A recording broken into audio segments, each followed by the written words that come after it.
But there's something more. This is what he says in verse 23. He says, this is the bone of my bones, the flesh of my flesh. She shall be called a woman because he comes from a man. What was Adam saying? There's something deeper in what he was saying. He was actually saying, my bones don't end here. They extend to Eve. That my flesh does not end here. Extend to cover Eve. What was he saying? What was the meaning of that? What actually he was meaning, he says, I'm going to treat Eve the same way I treat myself. I'm not going to break her bones because her bones are part of my bones. I'm not going to cause her to have blue eyes because her skin, her flesh is part of my flesh. So what Adam was doing here was making a marriage vow of how he is going to treat. And listen, he goes further.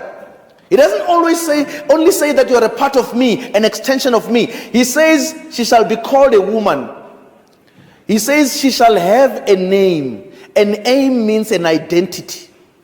He says she will be an individual. She will have her own identity. He says, I will respect her. I will know that she has got her own interest. She's got her own whatever she likes in life. I will respect her as an individual. She's not just an extension of me, but she stands alone as an individual. And I will respect her. That's why he says she shall have a name, and the name shall be called a woman.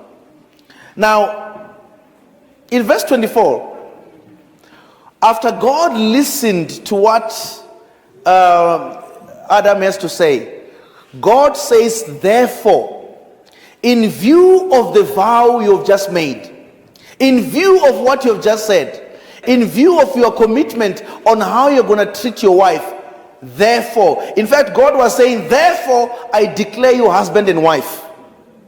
He says, therefore, a man shall leave his father and his mother and shall cleave to his wife, and the two shall become one. The only chance for marriage to succeed. Remember, Adam and Eve didn't have father and mother.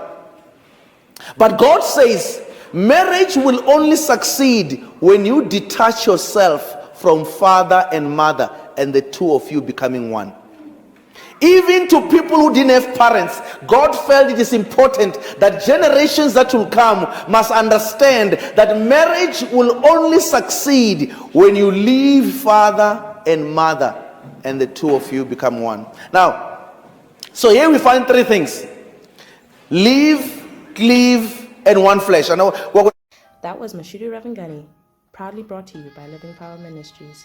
You can find us at livingpower.org.za or on WhatsApp at +27 78 215 5737. Living Power, empowering mankind to unleash its full potential.